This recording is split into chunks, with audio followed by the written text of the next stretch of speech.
Hey everyone, today I wanted to talk to you about what you need to get together for your lender if you're getting ready to build a custom home.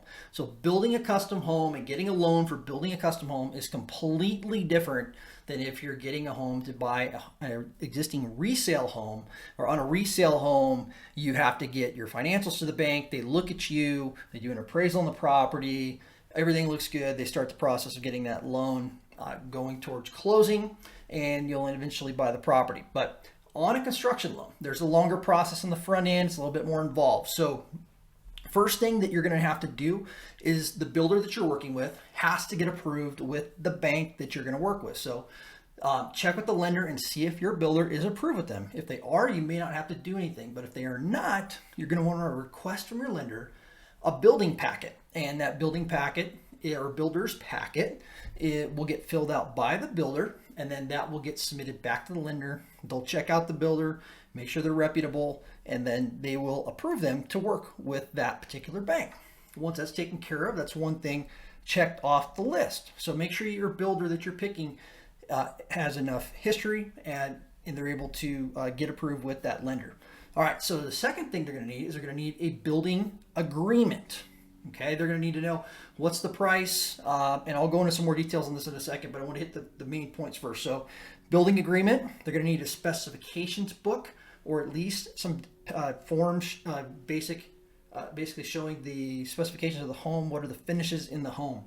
They're also going to need a cost breakdown that details out the exact costs of the project, and then they're also going to need a set of plans. So once all of these are done, they can start the appraisal process, and then they can determine that after this home is built on this property, what the appraised value will be. So they'll look at they're going to look at vacant land, and then what is this? If this home was built today, sitting there today, what would it be worth? They're going to look at comparable properties that are already existing, and they're going to come up with a value for that. So as long as the loan to values work out and you qualify as a borrower, then you'll be able to get that construction loan. So okay, so let's go into a little bit more detail on the building agreement. So what's in that building agreement? Building agreement is going to talk about who the contractor is, who the owner is. It's going to give a description of the work, the location. So talk about your house, size of the house.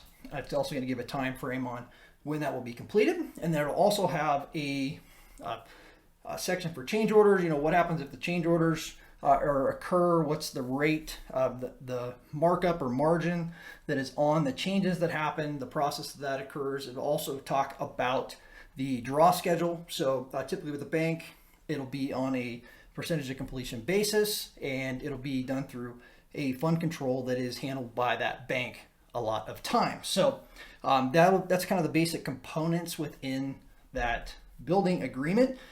Also, the addendums to that building agreement will be the specification book. And the specification book that we provide is typically can be anywhere from 40 to 60 pages long, depending on the project. Specs out all the details of what we're doing for your home. So it's very detailed. The bank doesn't need that much detail in order to move forward. They a lot of times will have their own specification sheet that's only a couple pages long, and you can give them an idea of what those finishes are in the home. So they want to get an idea of what the level of finish is. So the grade of the home, is it an average? You know, is it luxury?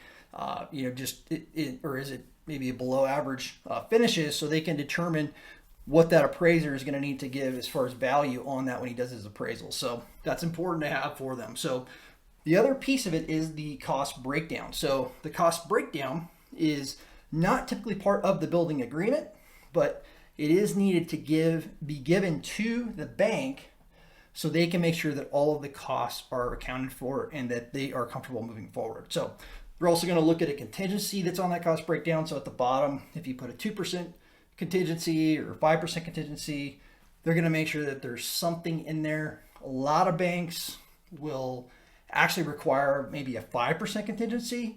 Some banks don't care. So it's whatever the builder puts in there. They just want to make sure that essentially that there's a little bit of a margin in there, that if something happens, something changes, that the money is set aside and that can get taken care of. So cost breakdown, we'll go line item by line item and break that down. It also gives them when they're getting ready to release funds, when you request a draw during the actual period of the construction, that they will be able to disperse that money accordingly. So if I got 100% of my foundation is complete, they're gonna, and we know that that foundation was $40,000, they'll release $40,000. So that gives them a guide, basically a roadmap of what they will release whenever you request money. So the other thing, really important, is your plans. So you got to have your plans done.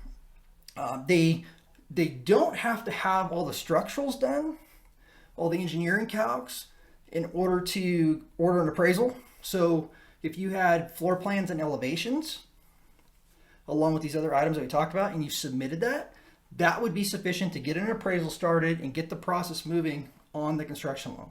So the other thing too, it's interesting, is you do not have to have a permit in order for your loan to be funded. So the banks will typically give you a time frame that you have to build in. So you'll see some banks are like 9 to 12 months. A lot of times you can extend it up to 18 months. There's sometimes an extension fee, but you're able to close that loan as long as you're close to the time that it'll be permitted, and then still allow you to build that house and get it done before that loan period is done. So if it's 12 months and you get your loan maybe a month or two after, it's an 8-month build, or a month or two after you close on the loan, and then you build for 8 months, you're still within that, you're at 10 months and you're still within that 12-month period of time. So it allows you to get that done. Sometimes there's an extension needed. There's typically like a percentage, maybe half a point, to extend a month or 2 months. Or I know Umpqua Bank has actually got a pretty good deal to where you can, I think it's like only a few $100 and you can extend up to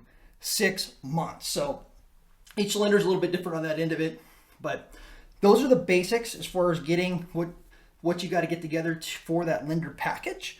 So I hope that helps you in understanding it a little bit more. If you have more questions, feel free to visit our website at tfgonline.com.